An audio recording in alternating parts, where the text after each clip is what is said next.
வணக்கம். இது உங்கள் சாய் சிருஷ்டி சமையல். இன்றைக்கி நம்மளோட சேனலில் ஆந்திரா ஸ்பெஷல் ஆவக்காய் ஊறுகாய் தான் செய்ய போகிறோம். ஆவக்காய்னா ஒன்றும் இல்லைங்க, மாங்காய் ஊறுகாய் தான். இது ஒரு வருஷம் வரைக்கும் நம்ம வச்சு தாராளமாக யூஸ் பண்ணலாம், கெட்டே போகாது. வீடியோவை ஸ்கிப் பண்ணாமல் பாருங்கள். ஸ்டெப் பை ஸ்டெப்பாக எப்படி பண்ணணும்னு நான் அளவுகளோடு சொல்லுறேன். இப்போ நம்ம வீடியோக்குள்ளே போகலாம். மாங்காயை நல்லா செலக்ட் பண்ணணும். நல்லா அழுத்தமாக இருக்கணும். நார் மாங்காய் தான் எடுக்கணும். ஓடு நல்லா ஸ்ட்ராங்காக இருக்கும் பாருங்கள். நான் எல்லா மாங்காயும் கழுவி வச்சுட்டு ஒரு துணியை வச்சு நல்லா துடைச்சிருக்கேன். கட் பண்ணுறதுக்கு ரொம்ப கஷ்டமாக இருக்கும். அதனால் வீட்டில் ஜென்ஸ் இருந்தாங்கன்னா அவங்கள கட் பண்ணி தர சொல்லுங்கள். ரொம்ப ஸ்ட்ராங்காக இருக்குது பாருங்கள். அந்த ஓட்டை நம்ம உடச்சி எடுக்கிறதே ரொம்ப கஷ்டமாக இருக்கும். நம்மளால் அதை கட் பண்ண முடியாது. உள்ளே இருக்க இந்த விதையை நீக்கிடுங்க. இந்த உள்பக்கம் பாருங்கள் நல்லா ஸ்ட்ராங்காக இருக்கும். அதை நம்ம எடுக்கக்கூடாது. கருப்பாக இருந்தால் மட்டும் அதை நல்லா கத்திலே தேய்ச்சி எடுத்துருங்க. அதுதான் நல்ல டேஸ்ட்டை கொடுக்கும். ஊற ஊற சூப்பராக இருக்கும். இப்போ மாங்காயை துண்டு துண்டாக நம்ம நறுக்கிடலாம். ஈரமே இருக்கக்கூடாது. எல்லாத்தையும் நறுக்கிடுங்க. இப்போ மாங்காயெல்லாம் நம்ம நறுக்கி ஒரு பாத்திரத்தில் எடுத்து வச்சாச்சு. இந்த கப்பு தான் நம்ம அளக்க போகிறோம். இதுதான் மாங்காய் அளக்கிறதுக்கும் மசாலா அளக்கிறதுக்கும் ஒரே கப் தான் எடுக்கணும். இந்த கப்பில் 5 கப் அளவுக்கு மாங்காய் இருக்குது. நீங்கள் வீட்டில் எந்த கப் எடுக்கிறீங்களோ அதிலே எல்லாமே நீங்கள் அளந்து போட்டுக்கோங்க. 2 3 4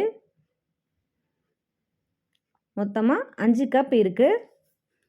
இப்போ அதே கப்பில் நம்ம எல்லாமே அளந்து எடுத்துக்கலாம். 3/4 கப்பு கடுகு, உளுந்து இல்லாமல் எடுத்துக்கோங்க. நான் தனியாக உளுந்தெல்லாம் எடுத்து வச்சுட்டு யூஸ் பண்ணியிருக்கேன். 1/4 கப் அளவுக்கு வெந்தயம்.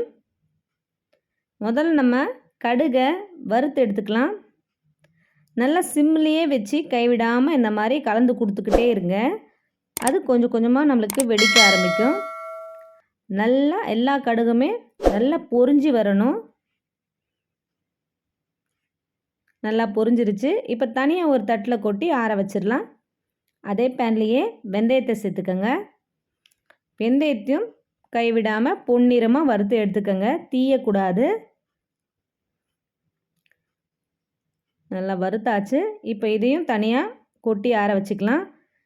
இப்போ அதே கப்பால் 2 கப் அளவுக்கு நல்லெண்ணெய் எடுத்துருக்கேன். செக்கு எண்ணெய் நல்லா ஃபுல் கப்பாக ஊற்றிக்கங்க. எண்ணெய் நல்லா கொதிக்கக்கூடாது. நல்லா சூடாகணும். கொதித்து பபுள்ஸாக வரக்கூடாது. நல்லா சூடானதுமே ஸ்டவ் ஆஃப் பண்ணிவிட்டு ஆற வச்சுருங்க. எண்ணெய் ஆறிட்ட பிறகு பாதி எண்ணெய் மட்டும் ஒரு பவுலில் எடுத்துக்கங்க. அதுலேயே ஒரு டீஸ்பூன் அளவுக்கு மஞ்சள் தூள் போட்டுட்டு ஒரு கரண்டியை வச்சு நல்லா கலந்து விடுங்க. கட்டிகள் எங்கேயுமே தங்கக்கூடாது. அந்த மாதிரி நல்லா கலந்து விட்டுக்கோங்க. இப்போ நம்ம கட் பண்ணியிருக்க மாங்காய் துண்டுகளை கொஞ்சம் கொஞ்சமாக போட்டுக்கோங்க. போட்டு நல்லா இந்த மாதிரி கலந்து விட்டிங்கன்னா எல்லா பக்கமும் எண்ணெய் நல்லா பூசி இருக்கும். அப்போ நம்ம மசாலா போடும்போது செம்மையாக ஒட்டிக்கிட்டு சூப்பராக இருக்கும் நம்மளுக்கு சாப்பிடும்போது. இப்போ எண்ணெயை வடிச்சிட்டு தனியாக ஒரு பேஷனில் எடுத்து வச்சிடுறேன். இதே மாதிரி மீதி இருக்க துண்டுகளையும் மொத்தமாக நம்ம போடாமல் கொஞ்சம் கொஞ்சமாக போட்டு கலந்துட்டு எண்ணெயை வடிச்சிட்டு தனியாக எடுத்து வச்சிடணும். எண்ணெய் நம்மளுக்கு தேவைப்படும், அப்படியே வச்சுக்கோங்க.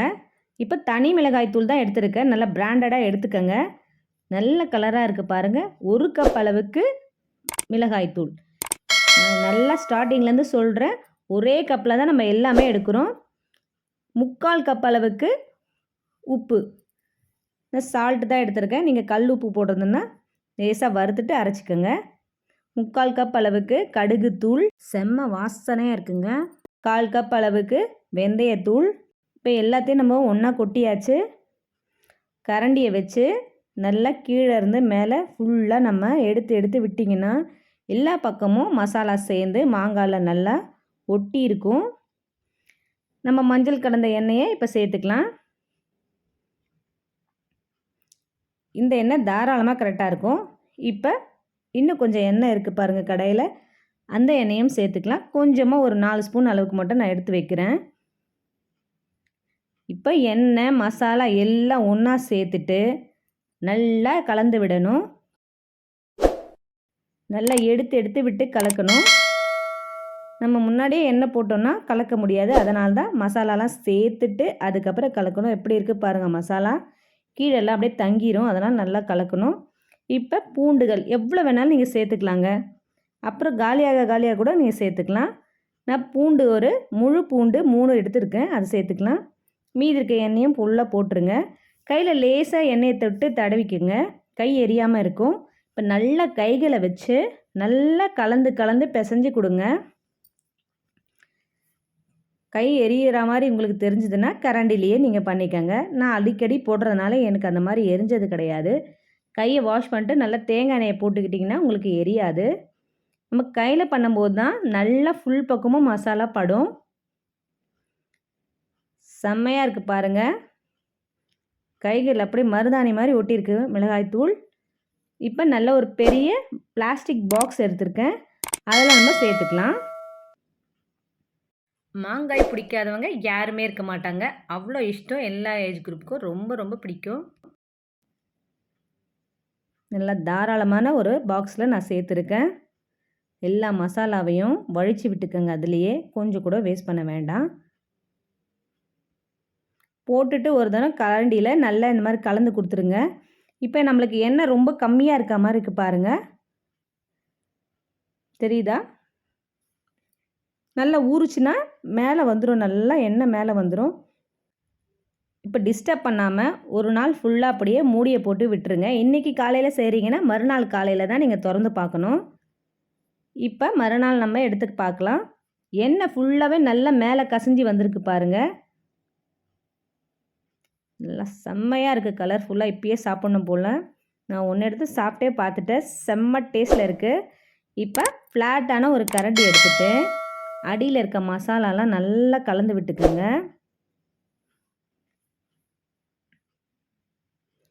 நல்லா நாலா பக்கமும் எடுத்து எடுத்து விட்டிங்கன்னா மசாலாலாம் எங்கேயுமே ஒரே பக்கமாக தங்காமல் நல்லா வந்துடும். அங்கே பாருங்கள் எவ்வளோ தனித்தனியாக மிளகாத்தூள்லாம் அப்படியே நிற்கிது. ஃபுல்லாக நல்லா எடுத்து எடுத்து எடுத்து எடுத்து விட்டிங்கன்னா நல்லா கலந்து எல்லாத்துலேயும் மசாலா சூப்பராக இருக்கும். பார்க்கவே செம்ம கலர்ஃபுல்லாக இருக்குது பாருங்கள். இப்போ ஒரு ஜார், பீங்கான் ஜார், அப்படி இல்லைனா ஒரு கண்ணாடி பாட்டிலில் நம்ம ஸ்டோர் பண்ணி எடுத்து வச்சுக்கலாம். ஆல்ரெடி நான் வெயிலில் நல்லா கழுவி காய வச்சுருந்தேன். இப்போ டஸ்ட்டு இருக்கும் உள்ளே, அதனால் ஒரு டிஷ்யூ பேப்பரை வச்சுட்டு உள்பக்கம் நல்லா தொடச்சி விட்டுக்கிறேன். ஏன்னா வெயிலே இருந்ததில்ல, காற்றுல பறந்து சின்ன சின்ன தூசி மண் கூட விழுந்திருக்கும். இப்போ பீங்கான் பாத்திரம் ரெடி ஆயிடுச்சு. எடுத்து வச்சுருக்க ஊறுகாவை சேர்த்துக்கலாம்.